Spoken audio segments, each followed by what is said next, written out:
Again, thank you all for coming. Sub-gigahertz wireless. A couple years ago, I was doing some work as a consultant, and I was approached by a power company saying, you know, we're deploying these smart meters, and we hear that you like to break things.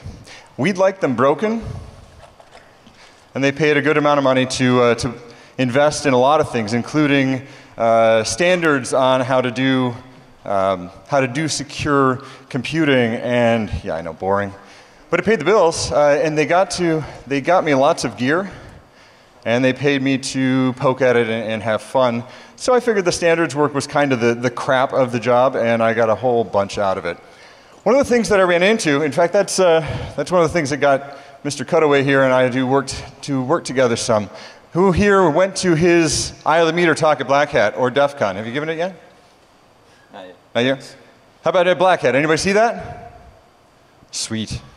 Very good. Saturday at noon. Oh, Saturday, what? Or Sunday at noon, excuse me. Yeah. Get your time machines, or if you don't have one, you do have time to build one if you head over to the Hardware Hacking Workshop. But yeah, Sunday at noon, he's given the talk again here about using optical ports to break into meters. Today, hi. We'll talk more about the wireless side. One of the most annoying parts about attacking a power meter, or coming up with actually a plan of attack, because there was no such thing 3 years ago. The annoying thing was, all the attacks that we could do, there really wasn't a tool that you could build on very easily and turn it into a network adapter to talk to power meters. And since the majority of what was interesting about power meters was over their wireless mesh networking, this was a pretty big gap. In fact, trying to scope gigs became a real problem, because how do you wrap in a ton of research into one engagement? Well, it turns out, power company that came to pay me was more than happy to invest in a great deal of that. Oh, you're going to do that? Okay. Getting screwed up here. And they they invested in me working with a team, growing us in sub-gigahertz radio. Why? Because like 1/10 of all power meters are running in over a gigahertz, and everybody else is running in typically 900 megahertz.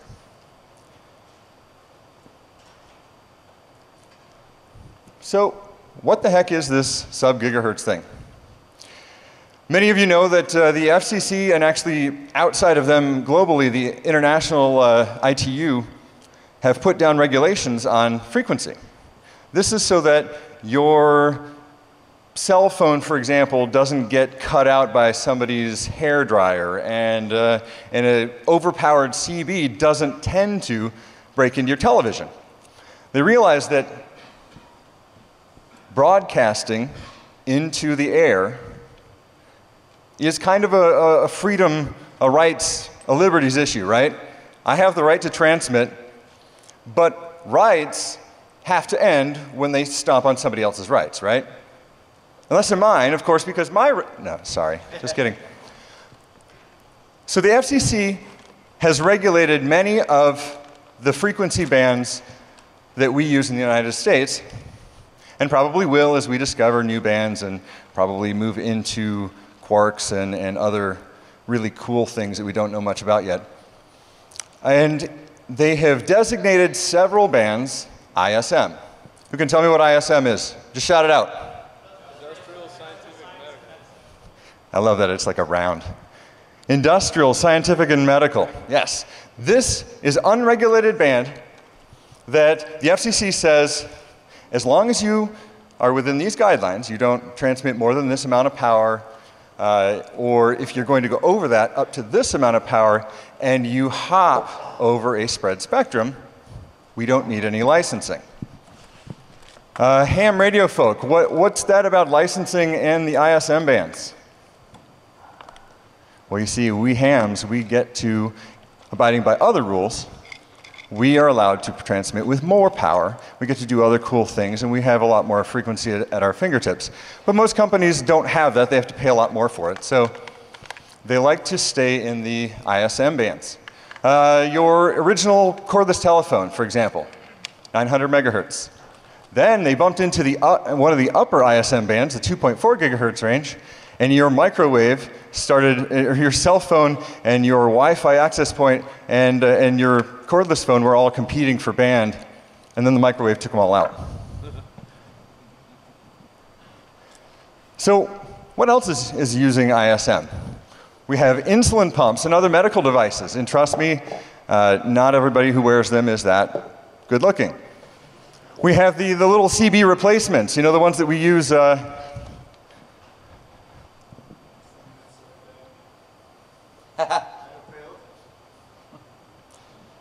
Thank you, my son. You may go in peace. Is this yours, though? Yes, that is mine. Suitcase. Big freaking suitcase. Sorry. This will get more amusing, trust me. So little pink girl toys. Little instant messaging, you know, hey, not on the real internet so that stalkers can't get, oh, what the heck, stalkers can buy IMEs too. Power meters, our own devices, the things that we create, especially in this audience right here, the things that we create is a big deal.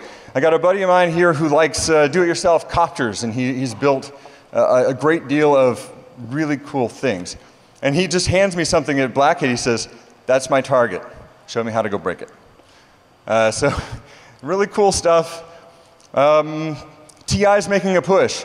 Their TI Chronos watch is a evaluation kit, you know, not because everybody wants to wear around something that bulky, but it shows developers how they can implement MSP430 based radios, much like what we're going to be talking here today, and transmit or receive in sub-gigahertz. Now it's kind of lame. They have a bootloader that they can flash the watch wirelessly.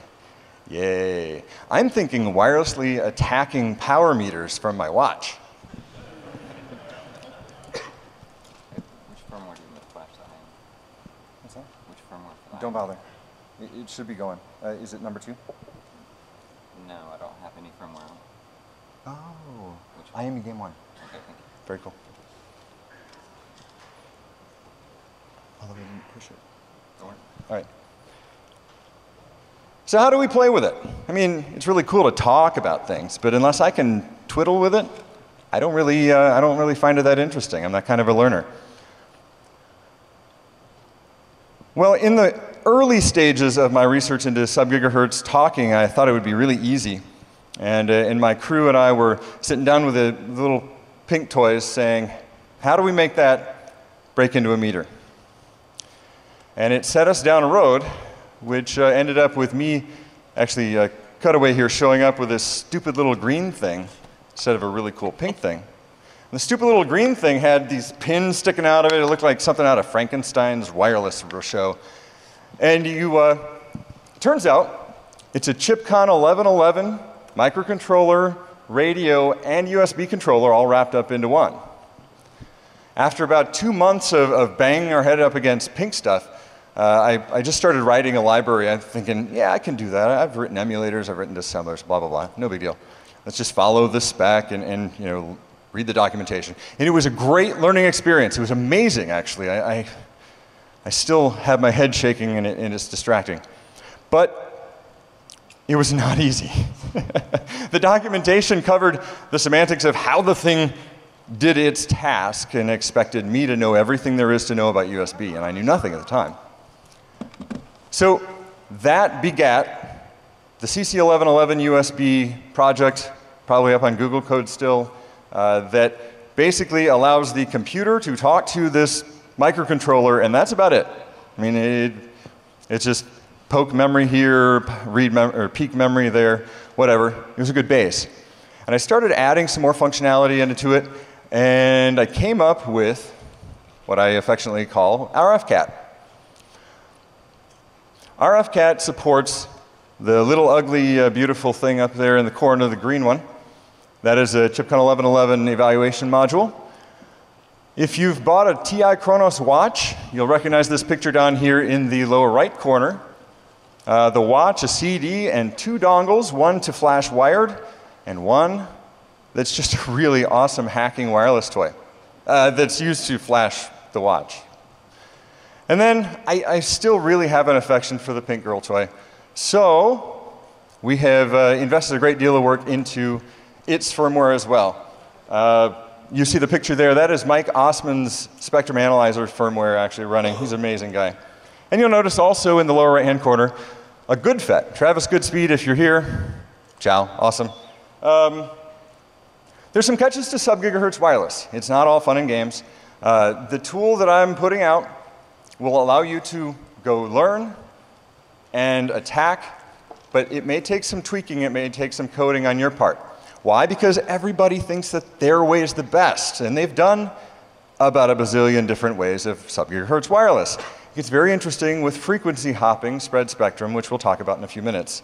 One thing to point out, just because we're in the sub-gigahertz range, the 900 megahertz range or whatnot, does not mean that we will be able to talk to everything.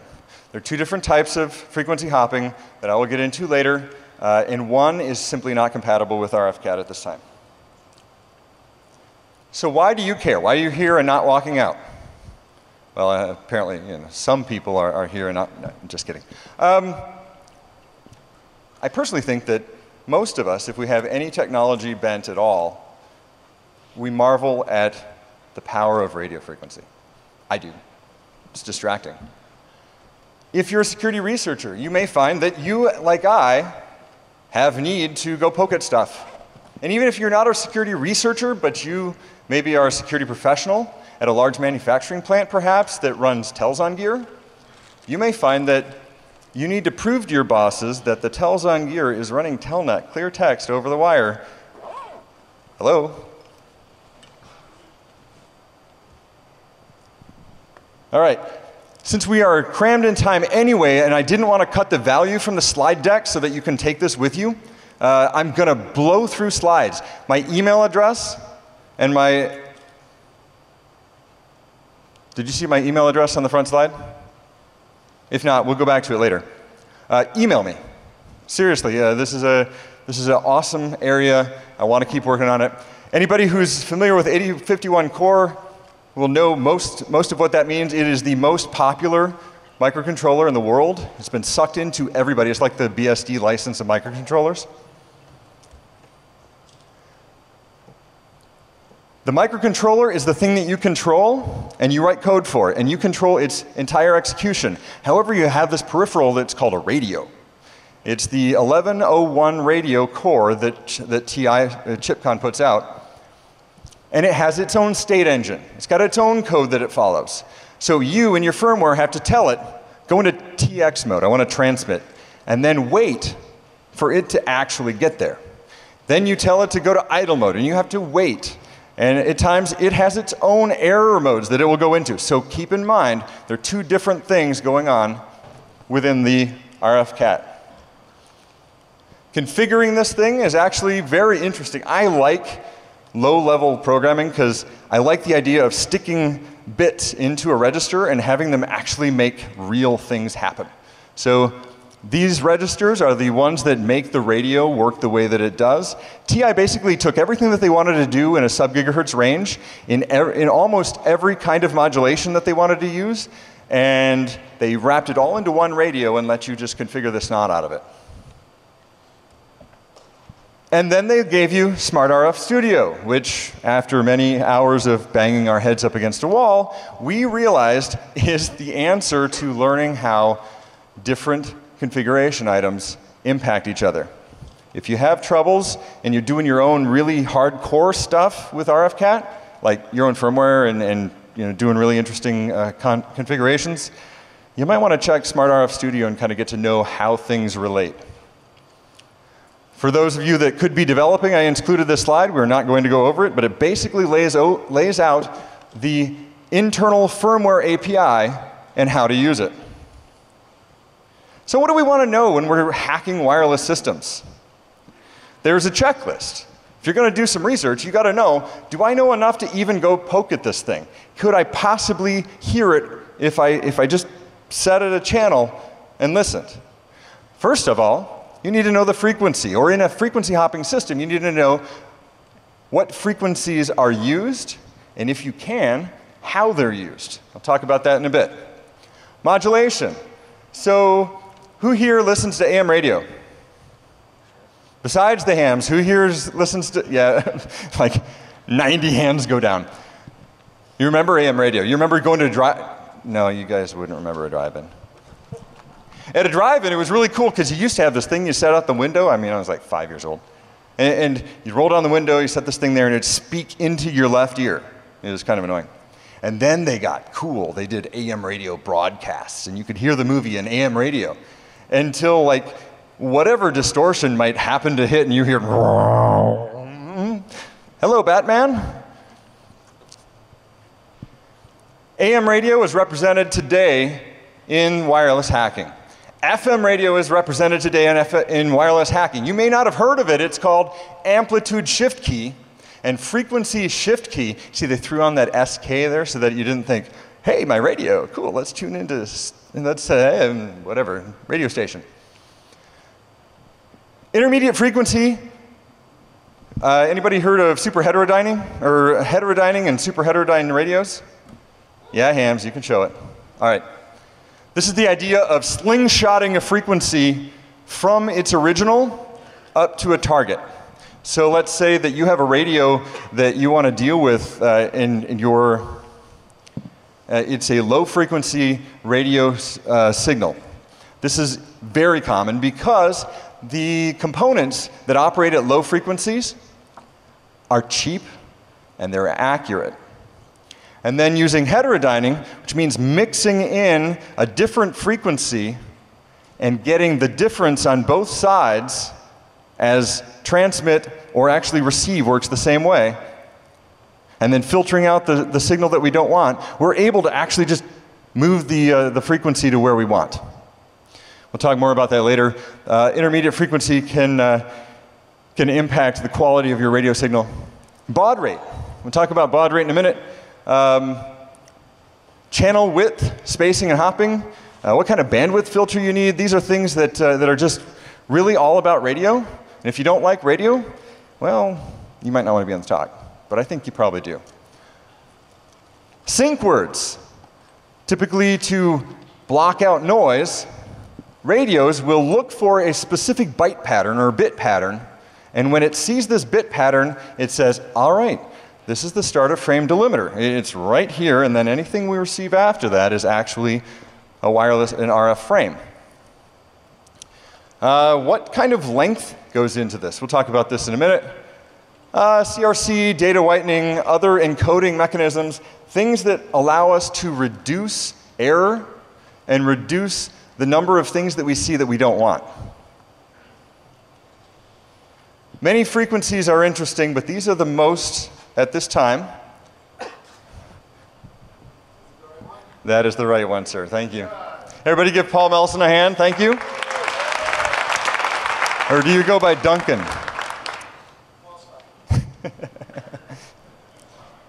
So 315 megahertz, very popular. You may have 315 megahertz stuff in your pocket right now. Most of you own American cars, I'm going to imagine, and they almost all come with remote keyless entry systems, and they almost all live at 315 megahertz. 433 megahertz, also actually a lot of European and other nations, they like to put their cars on 433. Medical devices like to live here too. 868, 900, 915 center, it's 902 to 928. They are just like everything. So I told you cordless phones, they cover parts of cell phones and other industrial equipment, maybe even your power meters. 2.4 gigahertz. Yeah, you guys have never used that. And 5.8. Little example of modulations here. I cover the three main sections that the the ChipCon 1111 supports. FSK, remember, that's FM radio, only in a digital world. There's ASK, AM radio of the digital world. And MSK, a minimum shift key. It's something that allows for much higher bandwidth, or much higher speed.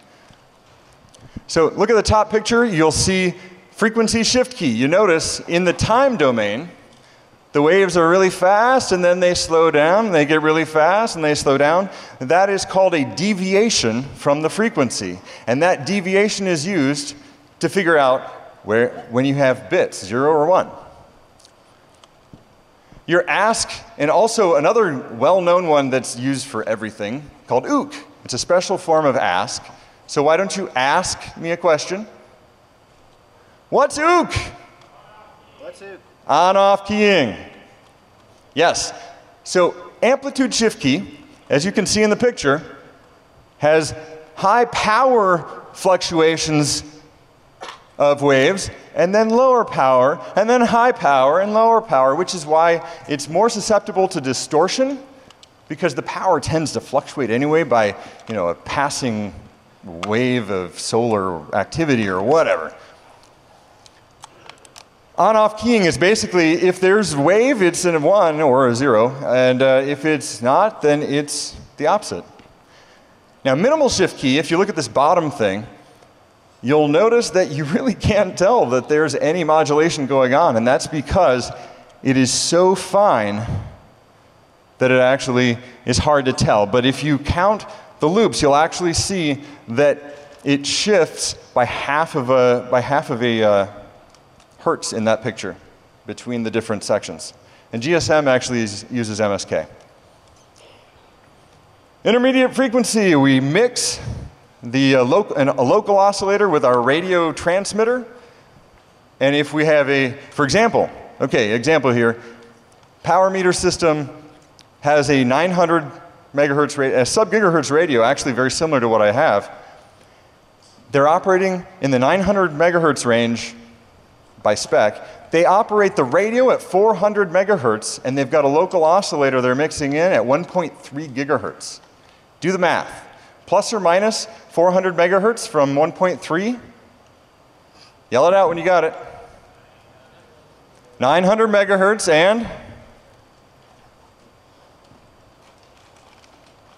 1.7. So they throw a filter so that 1.7 doesn't actually go anywhere, and they've got their 900 megahertz. Now, they said that this was for modularity and the ability to change. I think they were just being a pain.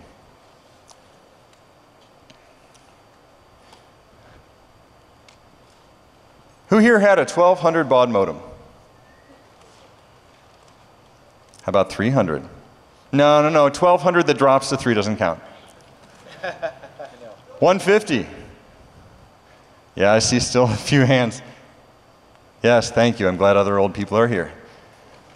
450. Anybody 410? Just for the sake of obscurity? 110. All right, cool. Well, the concepts behind the modem that provided you that amazing addiction of computers talking to computers remotely. The addiction has continued, I believe. The same concepts are used here in radio. If you think about it, what are we doing? We are sending analog signal, right? How do we send bits that are digital over analog signal? We modulate it. How do we get the bits off? You demodulate it. Modem. In my research, I've seen a lot of 2400, 19.2, 38.4, and 250,000 baud, among a few others. I ran into a couple that I won't mention, but there's some really weird ones out there. Make no mistake, I am working hard to make RFCat the one tool that you need to attack things. But in reality, I use a FunCube dongle for some of the research that I use, and other software-defined radios that allow me to look at and measure the distance between things so that I can tell modulation and baud rate. Channel width. So, in a channel hopping system, let's just take, for example, a 902 to 928 channel hopping system. We break up the frequency range into different channels, and we give them specific amounts of space. A, because a strong signal is going to actually take up more than just that frequency that you're on. And B, because we need to know between different radios where the guy's going to go next.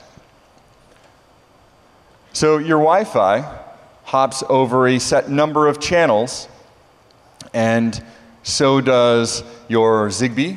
In fact, Zigbee and Wi-Fi live in the same frequency range, at least for 2.4. They just have different channel sets, and the Zigbee spec, or was it 15.4? The 15.4 spec that Zigbee is based on actually chose their hopping pattern, or their hopping channel bandwidth, so that it would interfere as little as possible with Wi-Fi. A bandwidth filter. What's a filter do? Keep stuff we don't want to see from getting in, right? Anybody with young kids, you may have an internet filter. They typically don't work very well, but they can. What's the same here? We will always have noise. There's radio going on all around you, even that we didn't create as people. So we want to focus our radio receiver into just what we need to see what we want. If we open it up too far, we have too wide a bandwidth filter, we get too much noise, or a lot of noise anyway, and the higher layers of our programming have to deal with that. If we get too small, then we start clipping and we don't actually get the data as we want. We start getting bit errors.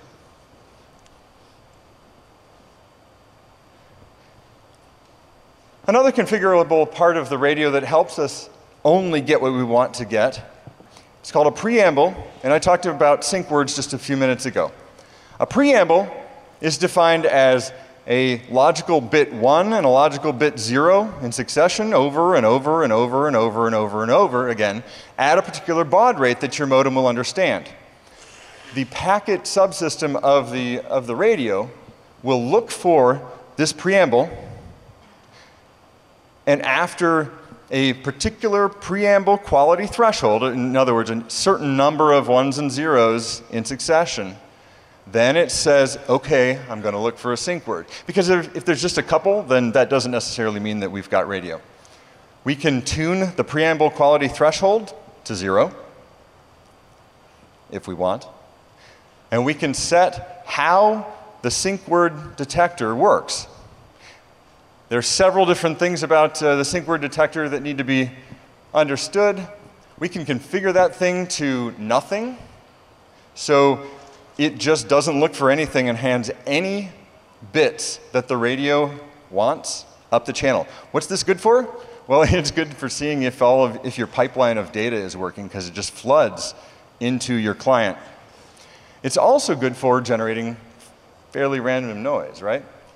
And what does fairly random noise help us with? Crypto.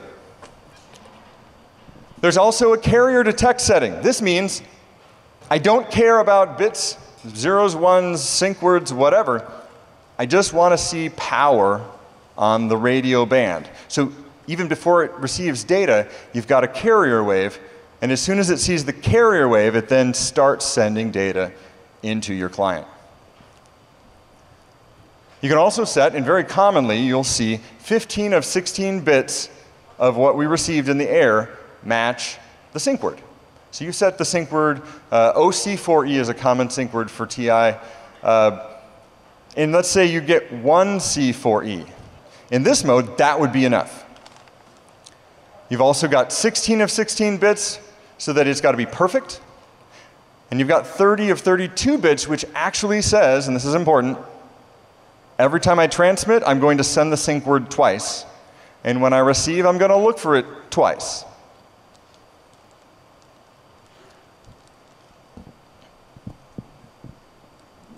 You'll notice at the bottom of these slides there are registers, and these are the registers that control these things. RFCat tries to shield as much of this as possible from you, but it's good to know. Every system does its own thing, right? At least in this space. So some systems are set up using what's called variable packet length. Variable packet length indicates, according to the TI radio anyway, the first byte that's received after the sync word is a length byte. And then from thereafter, that is the length of that packet. It's very good for dynamic data and not blowing a whole bunch of bits that aren't necessary with padding. It can be kind of arbitrary and not necessarily supported by every radio, but it's a good option to have. Fixed length packets are far more common, and when you're doing attacks and finding out what a system's actually doing, you're probably going to actually just want to use fixed length packets and set it to something low, but large enough that you can identify. That looks kind of consistent with the packet that I just saw before it. It's about spreading a wide net and then narrowing down as we can determine different aspects of the radio talking. So yeah, CRC, whatever. We all know CRC, right? Well, you see, the radio actually implements one type of CRC. One of the systems that I'm attacking in my spare time is actually using no CRC on the radio, even though the radio supports this kind of CRC because they've chosen their own method and they do it in software and it doesn't matter. The chip simply makes one particular type of CRC available to you. Cutaway, how many types of CRC have you been working with lately? SmartRF Studio. Now, we had a conversation a couple months ago, and he was working with a library that had like 16 different types of CRC with different bit sizes and iterations and starting points. Data whitening, otherwise known as the 9 bits of pain for us attackers. Why? Because you get a pseudo-random sequence that gets XORed with the actual data. Why? Security? No. Truth be told, the ideal bit pattern to go over radio is random bits, because a long set of 0 bits can introduce timing errors. So every radio, every computer that's owned, the clocks are all perfectly synced, right? And they all keep track of time at the exact same time. Heck no. There's interference, there's batteries that are dying, there's actually, did you know that on your PC, if you run it extra hard at 100% CPU, your clock will slow down? No, that is not a good way to push the hands of time back. So data whitening allows us to XOR with a pseudo-random pattern the data, which makes it pretty cool over the air and pretty easy to identify bit errors, but it makes it kind of a pain for us because we were hoping to see that C12 packet going across the air, and instead we got some garbage and have to dig in and do more reverse engineering. There are various encodings that also help with bit error rates. The Manchester encoding is actually a very powerful one that says that between any 2 bits, be they 1 or 0, there will be, I'm sorry, let me back up. In the time frame of any bit, there will be a transition. So if you have a 0, the transition will, well, follow each spec, and as you can tell, there are a couple different specs listed up there. In the top one, there's Manchester encoding according to, I should look at my own instead of yours. According to GE. And then there on the bottom, in the opposite fashion, who knows why, patents probably, the exact opposite, which is put out by some hack known as IEEE 802.3. The idea being, though, you've got a consistent transition that provides its own clock, and synchronization problems go away a lot easier with Manchester than any other. Forward error correction. There are a couple different types of this, but the idea is you take the raw data, you take parts of the data, and you do manipulation calculation on them and add bytes that at the other end, bits can be verified, and some bits, a certain number of bits can actually be recovered from. Very similar to what goes on in ECC for your memory and other things like that. The convolutional form of this is supported by the chip for RFCAT. I've seen some Reed-Solomon forward error correction, but I've seen that in firmware because it's not supported by a lot of chips. The ChipCon 1111 also provides you a built-in ASIC AES encryption, AES 128. It's good enough for a low-power device. And I just kind of like looking at the AES crib sheet there. It makes so much sense. Wouldn't want that one during a test. 20 minutes. All right, thank you. I wanted to give you an example of what it looks like to look at TI documentation for a register. You'll notice this one is for modem configuration 2. And they've got several bits set off for each field. So the top one is the DC filter, and it turns off or on. Modulation is set in bits 4 through 6. And you simply OR the register with the bits you want in there, and it with the, and it with the ones that you didn't want. And you get a number that matches what you actually are after. I'll leave this to your enjoyment later. So how do we figure this out? Well, open public documentation is a great form to start your research. Reconnaissance of, for example, documentation of the device you're hacking. One of my very best friends is a diabetic, and it turns out his insulin device was the one that was hacked last year at Black Hat. Yay! And I picked up the document, and they include the frequency that the communication goes on at in the user documentation, because all diabetics need to know that they're operating at frequency. If you could find an open source implementation, this is another great way to go after like public specs.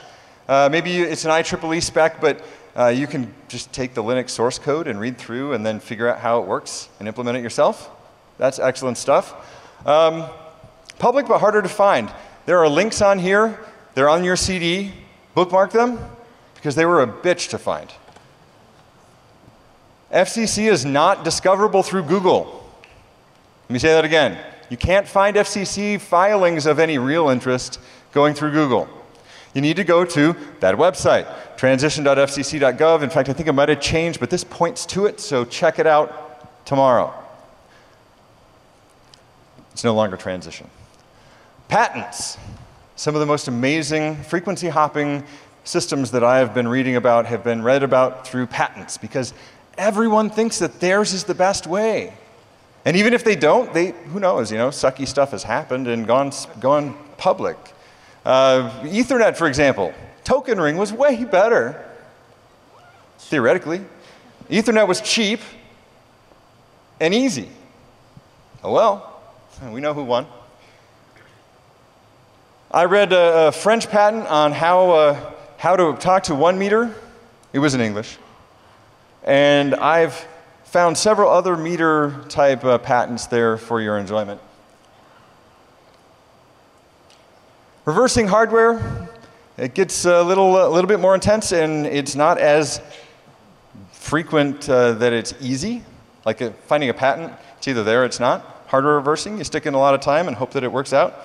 If the radio is different than the microcontroller driving it, this is a good thing. Tap the lines, figure out what data is going back and forth, configuration or otherwise, and do your own analysis. Hopping pattern analysis. This is a long topic I won't be going into today. Trial and error? Well, for radio frequency parameters, trial and error is pretty good, actually. If you've got some insight into the spectrum, if you've got a good spectrum analyzer, for example, which I wrapped into RFCAT as of Saturday last. MAC layer. Understanding the MAC layer and the network layer of any device, if it's not TCP and Ethernet, you might have to do some digging, looking for, talking to the vendor, see what specs they fulfill. Everybody wants to say how standard they are, so hey, they might help. A little intro to FHSS. The FCC said, if you want to transmit over a certain power, then you need to spread out your signal and only spend a certain fraction of time on any one given channel over a 20-second period. This has helped a lot of systems be more resilient to noise, and it's been a real fun one for RFCAT folk like myself.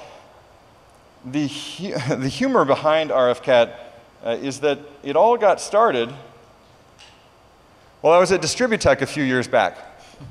And I'm talking to a vendor just trying to see how they are feeling about their security stance, and they're like, our frequency hopping spread spectrum is too fast for hackers to hack. And he was trying to sell to me. He didn't even know who I was. Whatever. Oh my word. So this is how I got the passion and the fire under my butt to get to where this is.